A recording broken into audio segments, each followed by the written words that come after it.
Libre, mais mise en examen pour recel d'abus de biens sociaux assorti d'un contrôle judiciaire, Louise-Yvonne Casetta n'a pas craqué.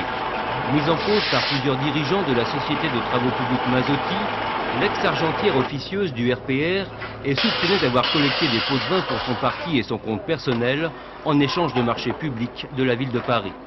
Une ville d'ailleurs sous le feu croisé de 11 juges d'instruction pour des affaires relevant de fausses factures ou commissions occultes. Premier a tiré le fil d'un écheveau inextricable, le juge Alphen de Créteil. En 1994, suite à une enquête fiscale, il met en examen Francis Poulain, patron de l'entreprise de peinture Lassard. La découverte de factures douteuses au profit de Jean-Claude Méry, promoteur immobilier et membre du RPR, amène le juge aux portes de l'OPAC, société HLM de la ville de Paris. Son directeur adjoint, François Tchiolina, brise alors la loi du silence sur les pratiques douteuses en matière d'attribution de marché. Georges Pérol, numéro 1 de l'OPAC, est mis en examen pour trafic d'influence. Suivront 3 anciens directeurs et une vingtaine d'entrepreneurs. Dès lors, les projecteurs se braquent sur les caisses noires supposées du parti gaulliste. Jacques Chirac à l'Élysée, Jean Tibéry à la mairie. Pour cause de compétences territoriales, les dossiers instruits par le juge Alphen sont alors éparpillés aux 4 coins de l'Île-de-France.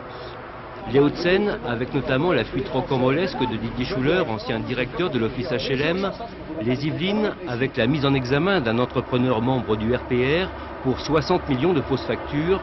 Enfin, l'Essonne, présidée par Xavier Dugouin, déjà mis en examen hier en compagnie de Xavier Tibéry dans l'affaire d'un rapport douteux, mais surtout soupçonné d'avoir rédigé un manuel de corruption saisi par la justice. En y ajoutant quelques enquêtes préliminaires sur des marchés publics passés par le conseil régional présidé par Michel Giraud, traduit en millions de francs, la totalité de ces affaires constituerait un véritable trésor.